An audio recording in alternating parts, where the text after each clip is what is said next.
Back in my day, I would have been at work on time. I'd been in uniform. If 56-year-old Ken Whiting sounds old school to you, that's because he is.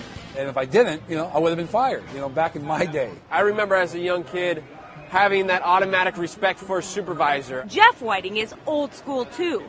He's Ken's 30-year-old nephew. I would strive and work hard to not only meet but to exceed their expectations, and today you don't see that. Ken and Jeff are third and fourth generation family partners at Whiting's Foods, which has been running food concessions at this famous California seaside amusement park since 1953. I am a tremendous advocate that today's teens are as able as ever, but they're far less prepared. And employers also are far less prepared to deal with the age group. The Whitings say this management problem isn't limited to Santa Cruz. Based on their teen workforce consulting business called Wades for Success, they see a national trend stretching from the California beaches to the Jersey Shore. How about you go make a sale? I will leave you alone all the rest of this thing time. right now. Danny's on my case, and I'm just like, bro, I usually don't even keep a job in the summer. I'm not trying to, do this. So I was just trying to, live my life. That attitude seems to be more common than not. Employers like Jeff and Ken say this difference in attitude is a big problem for small businesses like theirs, which depend on part-time teenage workers. They are the ones that determine whether one of our customers, one of our guests, is going to make a purchase, spend more, or come back again. They impact that. They impact our bottom line. The Whitings aren't alone. How are sales? Good. Yeah. A lot of taffy. A lot of taffy? Yeah. How the apple sales been? Good. We might need to make extra tomorrow. A few more tomorrow? Yeah. Down the boardwalk from the Whitings, Joe Marini III, owner of Marini's by the Sea, says pretty much the same thing.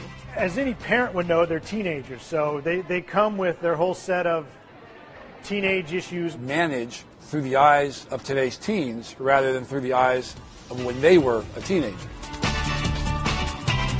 It's a challenge that both Ken and Jeff have met by making changes in their own management team style. Realize what used to work in the past isn't working anymore. So what is it that I need to do to make it work? And it can be done. It takes a different mindset. In other words, the first hurdle is to recognize that the teens are not the only ones with attitude. I see it all the time where old guys like us just are totally frustrated with the performance of today's teens. So instead of trying to figure it out, they yell, they scream. They think if I scream a little louder, if I threaten a little more, by golly, that worked for me. So by golly, that's going to motivate this young person. If you want to continue to have the results of high turnover and stressed out crew, you don't have to do anything. You can continue to live with that, and that's your prerogative. If you want to gain more from the people who affect your business and affect your performance as an employer or as a manager, then you need to make sure that you're guarding your attitude. Next thing,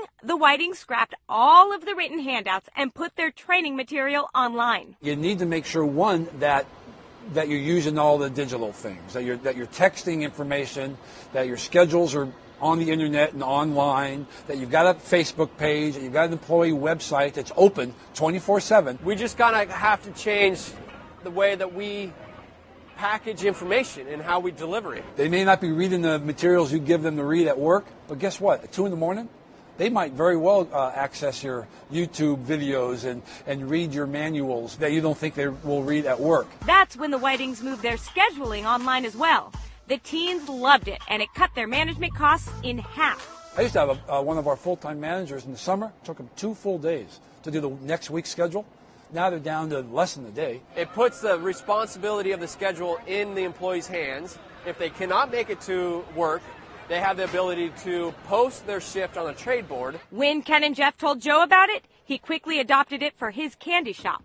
And there's no more questioning of, I didn't get the message because I've got it. You've got the email, you've got the text, it's on your phone. I get a feedback of when they've looked at it, so I know they've looked at it. To our surprise, we put about 0 management hours into training our staff how to use it. We're speaking their language. Another sign of the times came when the Whitings realized that their employees didn't care about the expensive end of the summer thank you party. We canceled that program in its entirety, took that budget, and moved it into a instant gratification program. What we learned is that teenage employees don't look much further past Friday night.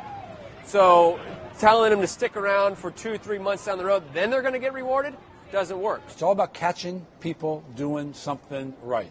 And that is key to this age group. And the key they use is a scratch-off card they hand out when a manager sees an employee going the extra mile. It's a scratcher. It's called the Star Card, and this is what we use for instant gratification as I go through my stores. If I catch somebody doing something right, there's no need to make them wait. Boom, we give them a Star Card that they can scratch off, and on there's a variety of prizes. You know, you can scratch it off and get $20. So it keeps people going. They like work for the Star Cards.